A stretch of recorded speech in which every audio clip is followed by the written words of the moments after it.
takot nga daghang sakit.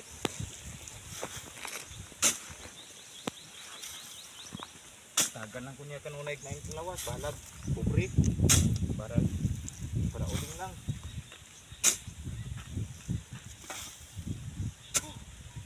Mga dol, para uling lang ta mga dol.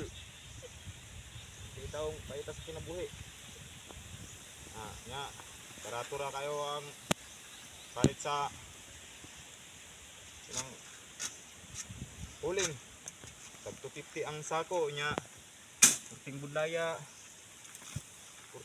mga dol. Dugay nyo putol.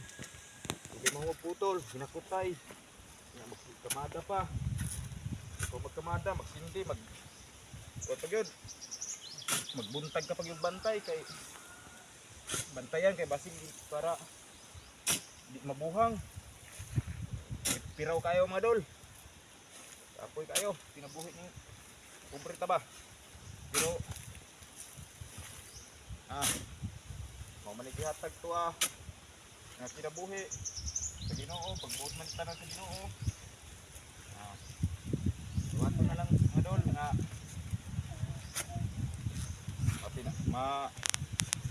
mapaugsanon. Kaya mo may gusto niya kay og naparehas pud tanyaw tanan mga dol, mga kanang mga dato kayo. Magunsa naman ang pod, no? Og naparehas tanan ang tawo. Parehas na yung eroplano, na yung mga barko, parehas nag-business. Tanan yun, buong kalibutan ba? Magunsa naman lang. Muna akong pangutan sa mga batikan. No? Magunsa naman lang ang kalibutan. Kung naparehas nyo tanan. Kaya, salamat po mo dol. Dapat, ano po mo, kamo po mo appreciate sa mga taong mga ingunanig panginabuhi para uma, para panguling. Adol. Kay pagbuot ni sa Ginoo, no? Pagbuot ni sa Ginoo dol. Dili mo makabasol na ko nga pobre ko. Una kay wa man maniguro para uling hinuon. Kay kung dili noon para kung way para uling dol, way para uma, parehas dato tanan ang tawo, magunsa naman lang, no? Ang kalibutan. Muna inyong pamaladungan dol og isip-isipon nyo dol. No? Isip-isipon nyo kadaghan ba? Kaya bisag unsang klase nga trabaho basta marangal lang may na dol.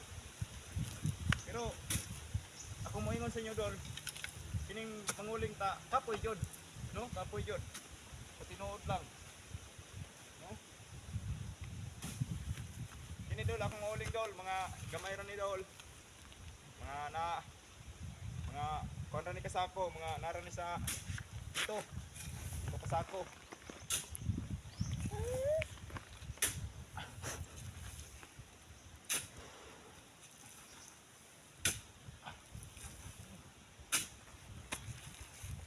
Na 250 ra ang sako dol. Sa uling 250 ra. Deliver pag ina dol, hatod pag silang balay. No?